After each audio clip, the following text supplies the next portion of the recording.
mboka oyo etangisi makila mingi yawe. Bana Congo, bino batu boza na besoin ya kotonga bandako na bino. BM échafaudage, ezopesa bino planche, shell, sécurité, marzimal et lenda. L'air mutamati, mutakokwea te. Yabiso, eza na ba norme européenne. Yabiso eza ya ba chinois te, ya ba indien te, ya ba libanais te. Un bus sera mis à votre disposition. BM échafaudage, plus de 3500 mètres disponibles. Contact Maman Nangaye, du nouveau à Kinshasa, place Yassur, les amoko na immeuble Emma, les arabes normes, standard, international, et Goyamba, Batunyoso, en famille, en couple, salon VIP, et salle à manger, salle de bain confort et magistral, et des chambres à coucher, cuisine, Kafou, sécurité, ils a assuré. Connexion internet illimitée, Facebook, TikTok, WhatsApp. Et à Ophélie, groupe électrogène 24h/24h. Pour Kendakate, la immeuble Emma. Notre adresse dans la commune de Kalamou, quartier Yolosi, avenue Balinga, numéro 9. Soyez les bienvenus, immeuble Emma.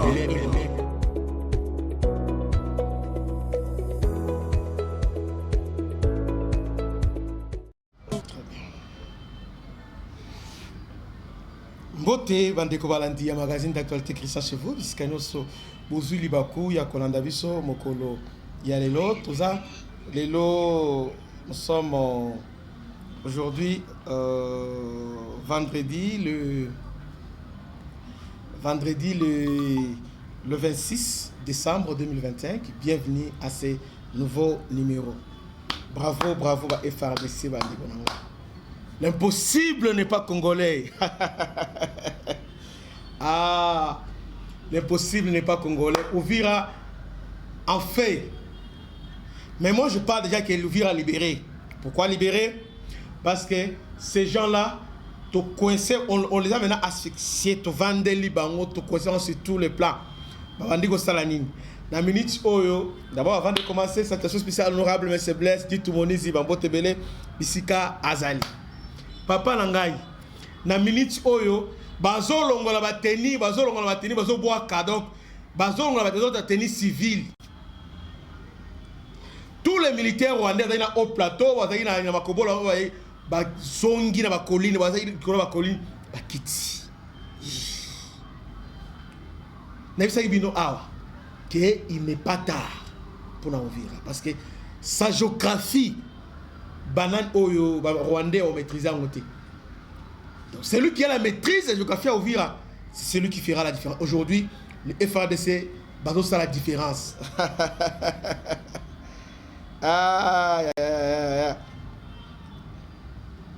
Bazo ça la différence. Différence yango déjà est bandit. Makambu yango est bandit.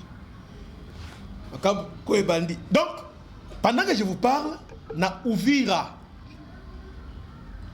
tous les ennemis de la République qui faisaient la loi, soit on Ouvira, benga akoye bisayo.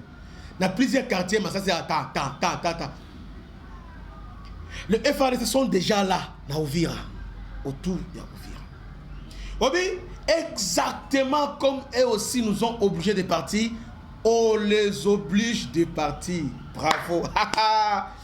Mathieza bien. Les gens qui ont sengoté, papa, qui Noël, cadeau, parce que ce sont les gens qui Makobola 1 à 2, ainsi que Luanga, tout ça, colonie à Luanga, nous sommes récupérer. Attends, c'est là, c'est là, bien compte rendu parce que, waouh, habité dans le pour Toyo Kana bien. Makobola, quand ils ont pris Ouvira, et là, le besoin de Saladini, tant que Ouvira, ils allaient tellement enclavé, tellement stratégique, tellement expliqué. Qu'est-ce qu'ils ont fait en matière de Makobola, Luanga, pas Makobola, et Makobola D. Mais, depuis lobby, lobby na 14h. Yoka bandeko, yoka motema et obima awa. Après la libération de la localité de Makobola, les FARDC et les Ouazalendo ont libéré dans la soirée plusieurs autres localités des agglomérations stratégiques, dont Katosomwa, Kitendeboa, Kilidiwe et Bouchakoude, ainsi que les villages de Ziralo, Nyamuragi et Lumbishi. Libérés. Donc, na port ya Uvira. Là déjà, nous sommes déjà au port de Uvira déjà récupéré. Avant déjà retrait, nous déjà on s'est retiré maintenant. Cette retrait, on a dit que les a séqué tous les communicants, bah médias non sont proches de Rwandais, na abisso alors l'actualité CD. On va dire tu vas tirer là. Bah lobby. Après les retraits, il y a FARDC. Il y a tout ça dans les médias. Après les retraits, il y a M23 dans Makobola. Les FARDC va s'installer.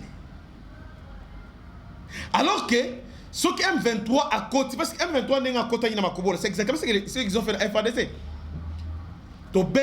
Antoine, on les a tapés, de fait. Alors, Bakari Bissaka, Brando. Les FARDC ça va payer repli wana. Maintenant pour nous, Bolwambalamo qui est tombé. Là c'est actualité CD. Bolwa directement qui Uvira a tombé. Évidemment est tombé. Maintenant est-ce qu'il y a binomo mboka na binomoko. Pour la besoin de vous. Pour la mité en bel niveau mboka na binomoko. Et puis surtout un développement titre naé et ils ont confirmé on a soloba. Parce qu'il reconnaît qu'après l'affrontement intense comme affrontement le M23 a été de fait dans Makobola 1 et 2. Mais au lieu de dire seulement ça, le FARDC va contrôler, va prendre le contrôle, va chasser le M23, va prendre le contrôle de Makobola après les retraits. Quel retrait? Donc vous êtes là pour justifier, on va sur M23. Sur le côté, la chose stratégique, maintenant ce qu'on vous dessus, alors vous ne voulez pas dire ça clairement. Totimbe Libino. Totimbe Libino. Qui t'a côté. À toi, il t'a côté. Je ne pensais pas que. Bon, qui descendre trop bas comme ça. Alors maintenant, Tokititi na niveau ya port. Ce matin, na Tongo ya Lelo. Pendant qu'on s'est préparé déjà. Dans le bilan. Quand on va se retirer, est-ce qu'on a colline à Luanga pour pas se reconstituer? Bazonga. Notre allez, allez, bang. Boutou, ils sont arrivés à Uvira. Arrivés à Uvira, na Tongo, ils sont offensifs au il y a Makobola au travers lac. Déjà, speed, déjà près déjà, n'a pas arme déjà parce que speed, on avait placé un missile, missile sol-air placé sur speed douane tant ils ont besoin de scoyo et on va partir comme Makobola. Drone tant tous les deux cadavres. Tous les deux speed détruits sur place. Oh et tikali les bandits donc on va monter déjà aux bandits rassemblant allez mbang ils ont quitté. Les FARDC sont déjà na port ya Uvira. C'est pas encerclant déjà na port. Maintenant quand ils ont compris que les FARDC parce que Moutoyo ayebi Uvira ayebi à partir déjà il y a Makobola 1 2 déjà Makobola 2 déjà Fizi 1 et ça Uvira. Déjà à partir de Luanga il veut dire que ça c'est déjà Uvira déjà pembeni il y a port il y a Kalonzo. Nana est bien monté. C'est comme ça donc ils sont déjà dans Uvira. Uvira libéré. Maintenant, bazo fait ce pillage dans le centre-ville à Uvira. Dans minute oyo, Rwandais bazo piller ba boutique, bazo côte, bazo piller, balongoli ba tennis civil maintenant, bazo se diriger maintenant vers plaine Yaruzizi. Waouh. Nanu boyo quitté, boyo lo quitto. Maintenant, ils veulent maintenant faire croire dans monde que ils se sont retirés conformément à la promesse de président Trump. Non, les FARDC ba obligé bango FARDC va récupérer Uvira. Uvira, ville martyre. Ah, Zambalola. Bande on a biso banane comment on appelle ba Ibu. Force spéciale Ibu. Ah Longonia. Na ba Ibu na biso Longonia na ba Ibu. Bosali musala kitoko bandeko. Hein? Non, on a force spéciale Ibu. Musala kitoko bosali vraiment. Musala Obosali, toute la République et on a toujours reconnaissant envers vous pour ce grand travail au Boto au Sala Sikou.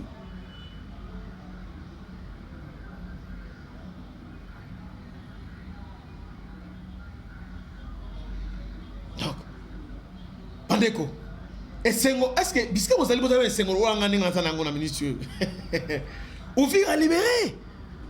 Non seulement ça, cette réorganisation FARDC, quand ils sont revenus à la charge, façon malmené par M23, 2 jours le colonel, ce qu'on a au plateau, ce qu'on a au plateau, Kitty. Dans le Biboé, dans le Loba, on a un niveau au plateau, dans le niveau à colline, parce que quand on compte qui ouvrir, on va la colline pour protéger la base, Kitty. Bakiti na minitio Bakiti, se réunir dans le centre-ville, Balongoli Bateni. Alors maintenant, ils veulent maintenant se diriger vers plein Yarouzizi. Vous voyez, il y a un renfort déjà écouté de Rwanda, mais nous sommes prêts maintenant à nous battre maintenant dans la ville à Ouvira. Ouvira aujourd'hui. Donc, ceux qui vont décider affrontement, ok, il y aura l'affrontement aujourd'hui, mais ils ne vont pas oser la sonde de l'âge parce que vous savez très bien que ils ont déjà annoncé devant la face du monde que Basseritray déjà n'a ouvert. Alors, ils n'ont aucune raison aujourd'hui. Il y a d'engager un affrontement avec le FARDC la Kati, il y a ouvert. Donc, c'est comme ça maintenant. Ils vont maintenant se retirer. Tout à l'heure là, ils vont se retirer. Et j'ai parce que je risque de donner une position à FARDC. Place au Bazali déjà. Ah, on a Katia Ouvira. Place Bazali. Na Katia Ouvira. Bandeko Nanga. Bandeko. Les loza Sengo. Ma bondeli. Donc, tout ça, ma bolongo na se. Ah, tu Ouvira. On a plein la rosée. Soit le Kenawan a boé kaka. Zambe déjà Fongoli déjà. Hein? Mbamba Fongoli. Ces gens ici, Basali Biso boé. Ils nous ont fait ça. Papa. Surtout là ils ont commencé à arrêter les jeunes, films. Na vidéo dans notre chaîne WhatsApp. Chaîne WhatsApp. Quand on a ma chaîne YouTube parce que compte groupe T chaîne Politico CD. Des Politico CD parce que médias sont commis des Politico même YouTube donc si on a 0 R à l'élo et comment des Politico CD. On vient de créer un grand média. Un grand média. Tu créer média pour relayer, pour ça analyse, pour ça enquête, vous donner une information fiable en temps réel. Alors, quand tu as une contribution, $5, $10, $100, tout ça. Mais on a remarqué il y a au fin fond. Attention, nous sommes dans la partie, il y a Kabinda, Bangandajika. Mais côté à Windi Kuna, ce sont eux qui envoient l'argent. Ah, $5 en moins, 5. Maintenant, bateau, chaud qui nous dérange souvent. Là, c'est retranché, non. Bandeko, vous devez soutenir. Ah, tout se plaindre dans les médias ou dans les vous avez dit que tu as ouvert, tu as retrait. Donc, c'est-à-dire, pour la gloire à FARDC, alors vous devez dire clairement que le FARDC, Betty Rwandais, mais elle parle de retrait stratégique. Les Rwandais vont se retirer. Non! C'est comme ça, $1, $2, $10, $100, Botinda, quand un numéro est affiché, on a un numéro 89 58 01 357 RTL 09 98 51 86 57 O est affiché. Donc envoyez votre argent. Donc le déjà, tout est déjà à la page. Donc site déjà est scellé déjà. Donc on lance déjà notre média. Tout lancer Yango. Mais le problème c'est que on lancer média c'est une chose. Maintenant fonctionnement il fallait pour la bisso et c'est au fin fond qu'il y a RDC base à la info parce que ces gens là ont un avantage de ni base au fin Parce que quand on est sur la télévision, comment mais Facebook, WhatsApp, YouTube, tous les moyens on va utiliser pour, au fin fond, basoir, message de la biso. Donc, on a besoin, il y a soutien. Vous savez, l'information, si vous avez l'information, vous avez la possibilité d'agir. Mais si vous avez l'information, vous allez en débandade. Donc, Bandeko, je vous garantis, je vous rassure que les FARDC sont déjà na ou vira. Et je vous confirme ici que les M23 armée rwandaise commencent déjà à se retirer dans la ville ya Uvira. Balongoli ba teni, balati ba teni civil. Ba wazaki nani zela parce que c'est dans ça, zela na tanga mutu na bango. Oyo na obiobe akoma ba sombiye. Akomi ya bango. C'est là dans l'exabino hein. Parce qu'il y a des gens qui pensent que toujours raconter des choses. Na pesa mutu na bango sikoyo, yo sonné ozo mascam.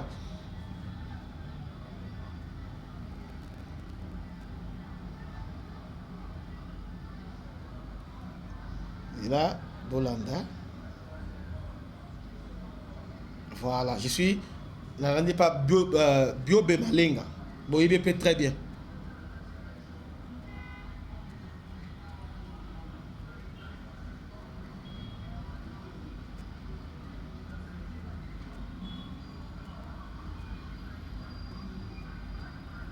Biobe Malenga le bien. Quelques coups de feu ont été entendus dans la ville d'Ouvira. Des sources congolaises rapportent que de nombreux combattants rebelles, donc l'armée rwandaise, auparavant retranchés dans les collines et au plateau, collines, place à la stratégie, ont quitté leur position et se sont regroupés au centre-ville. Certains vêtus en civil, on ignore encore s'ils se préparent à se retirer. Ces derniers temps, ici, on va expliquer ce que abanda ko otra on que alini so expliquer que bazolonga si base ya nini ya pression ya États-Unis oyo la pression ya ba FARDC oyo ezali pression ya FARDC. Vous voyez donc pression FARDC.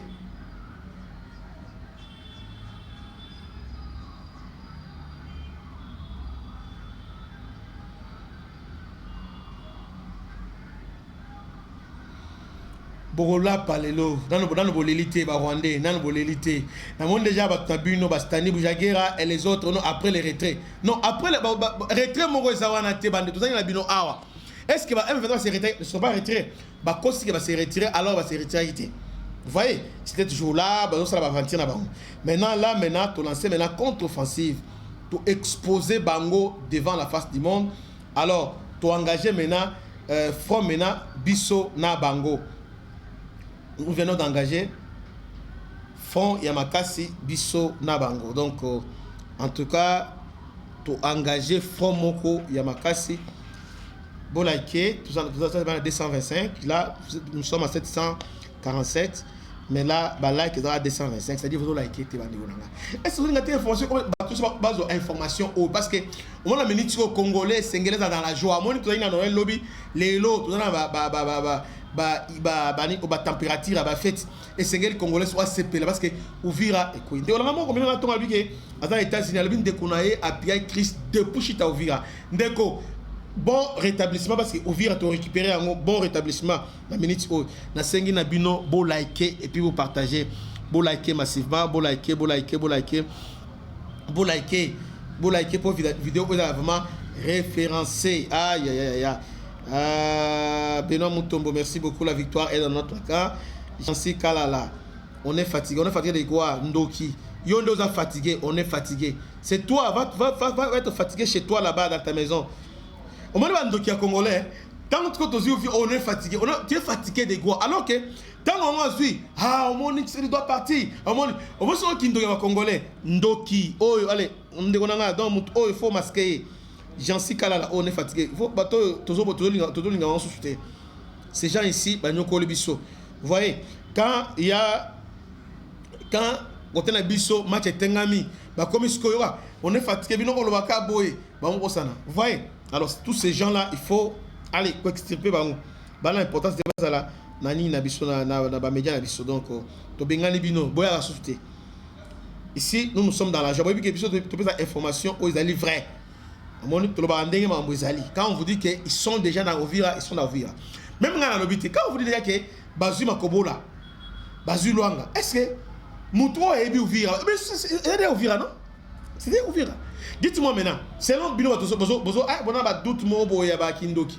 Yebisanga, M23 tant Bazu Ovira, là, les Bosso, Baweli Makobola, Luanga Makobola, parce que Télémi on a pas contraindre de beauté. Maintenant, ce qu'il faut Bazu Makobola 1, Bazu 2, Bazu Luanga, Bazu tout, Balumbichino, Bazu Yango. Maintenant, Yebisanga Sikoyo. Maintenant, Bango Sikoyo va se défendre. Parce que là-bas, Ovira est aboué. Ovira, à l'est, il y a Ovira, il y a la Tanganyika, il y a la frontière naturelle. La Tanganyika, déjà, dans la minute, tu placer des drones, des bateaux de guerre, il y a des speed, on a tombé de trucs. On va traverser la Ezate. Baokime na zela lakte, baokime la wapi, baokime la te. Même guerre ya Makobola 1 et 2, on va déjà na speed, bazo lancer ba missile na bango batia likolo. Na tongo le to détruire bateau de navire bango de guerre to détruire. Alors, na koto yo na ouest ezali plein ezali au plateau et moyen plateau.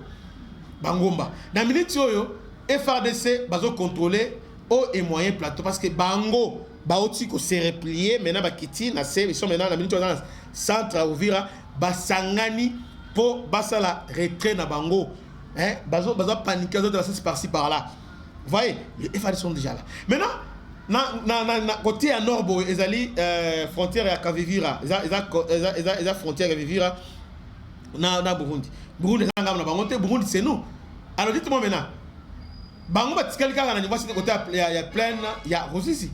C'est là où maintenant ils sont à Sangé, ils sont dans le Vungi, Bazawana. Vous voyez? Donc, alors que nous maintenant, nous reprendre davantage. Avec le Narodi, ils ne sauront pas faire face à nous, Nakati, ya Ouvira. Parce que là maintenant, tu as vu avantage le Colo, tu as vu avantage Namaï, tu as vu avantage à la frontière, il y a Burundi. Donc, celles ici, ils sont maintenant enclavés. Soit au Fongoli Moto, soit au Ibu, soit au la moto. Ils ont compris qu'ils sont obligés de combattre retraite. C'est-à-dire, à niveau de colline, Kiti, à niveau au plateau, Kiti, stationné à niveau de centre maintenant. Alors, direction plein et Rosis. Là maintenant, ils sont un peu sécurisés.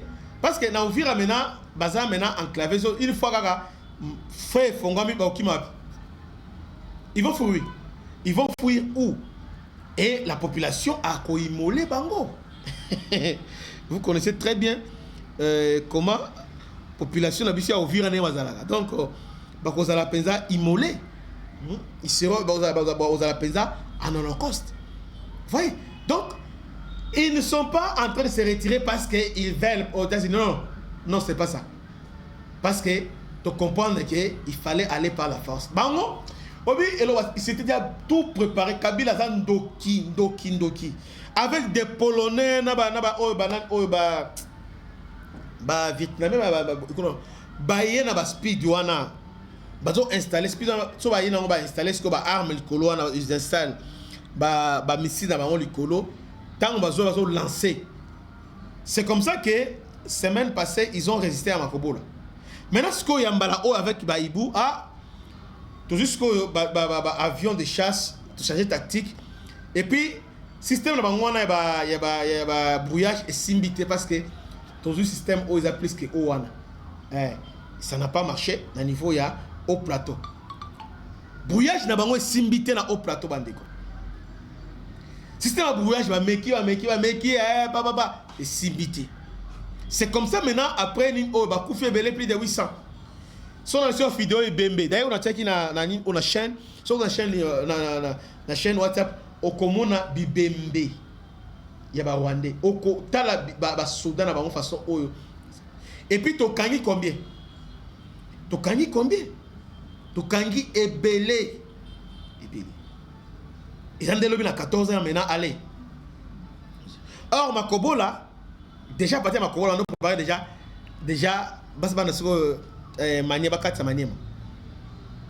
avec speed, on va faire Maniema.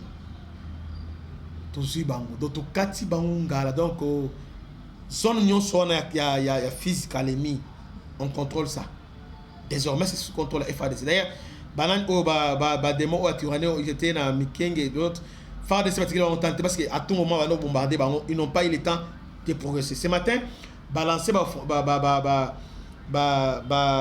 offensive na niveau ya Itumbwe kuna na niveau au plateau ya Mwenga balancer ba contre-offensive mais là les FARDC na ba wazalendo bazo frapper bango de la plus belle manière bandeko vaut mieux la fin d'une chose que son commencement yango yo biso lelo to sepela na esengo ba fête oyo to sepeli parce que là na minute oyo nous sommes en train de gagner cette guerre à Uvira. Uvira c'est notre fierté, Uvira c'est notre identité, Uvira c'est la ville de résistance. Alors, je crois que tant que qui tout ça qui madame tout le monde qui non pas bango. Ils se sont vus déjà na Kalemi. J'ai vu Nanga qui fait les messages pour dire que Kalemi vous à la Kimia, nous serons à Kalemi le 24 décembre. Est-ce que le avant-hier, mercredi, Nanga, est-ce que comme la Kalemi, va comité, va comme péter parce que na pression.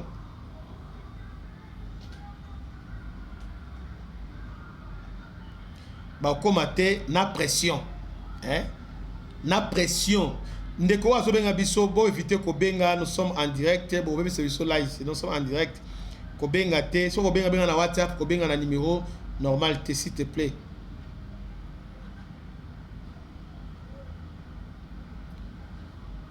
Ko benga na numéro normal benga na ninte.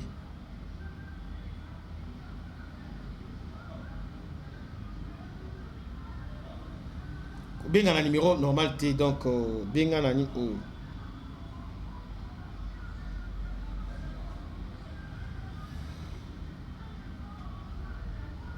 on a un petit problème à connexion. C'est réglé? Très bien. Donc, vous rassurez que tout est en marche.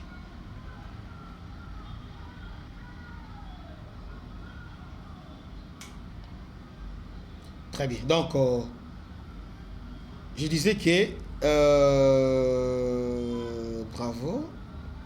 Bravo Uvira, bravo Bandigonopsa Uvira, bravo Nzambe apesi biso kimia. Ba fête oyo bandi wazali na Zamba. Obi bandi biso na Burundi lobby, na Leli lobby. Je pleurais ce qui s'est passé au Burundi. Donc banda ko banda kuté ba mabaya au place banozala. Mbula ebeti. Mbula ebeti. Mbula e emporté nyonso. Donc mbula wana eseleli bango na nzoto bande konanga. Pourquoi? Parce que bakimba M23. Mais là, bonne nouvelle aujourd'hui, bozonga maintenant parce que mboka nabino FARDC baoti ko récupérer donc Kimia et Koti commencez déjà à rentrer déjà chez vous. Donc tozonga. Alors nous avons répété na bande konyonso oyo bazubiso anzela pour dire que les FARDC et les Wazalendo sont déjà dans l'Uvira. Les M23, déjà se retirer déjà dans l'Uvira. Donc, on va au plateau, on va partout déjà, parce qu'on quitte déjà. Parce qu'on quitte déjà, on va niveau au plateau, na la colline, on quitte déjà, on va au niveau il y a centre, il y a Uvira. Alors, on va prendre maintenant direction, maintenant, il y a Plaine, il y a Rosizi. Donc voilà, nous sommes dans la joie, tout fêter ensemble, tout fêter ensemble. Donc, ils allaient sengo oyo, Nzambe a offert biso pour na bakado ya fête oyo, parce que on était vraiment, on était découragés en tout cas, mais Nzambe a yoki kolela na biso, Dieu, Nzambe ba offert na ba opprimé, Nzambe oyo qui défend des causes justes. Nzambe oya ba Congolais, ba Sonika Futa, Nzambe oya ba Rotika Songo, Nzambe à Léopold, Nzambe à Maman Olang, Nzambe à tout ce monde-là. Vous voyez, c'est Dieu-là, Dieu d'Israël, Nzambe a Yokeli Biso Mawa. Et Lelo, nous sommes en pole position. Soutenez votre média. Vous soutenez les médias, nous avons toujours lancé Nambutu, il y a les autres toujours lancé des politico CD. Vous avez $1, $2, $3, $5. Envoie-nous. Nous avons tout phénomène. Tinda n'a pas numéro 089 58 01 357. Tinda n'a pas numéro Oyo Ezali qu'on s'affiche. Donc, so Tindi et comme Nabiso. Donc, envoie ces numéros. Et puis, vous likez, vous partagez. Que Dieu vous bénisse. C'était votre homme serviteur, le bishop Christian. À la prochaine. Ciao.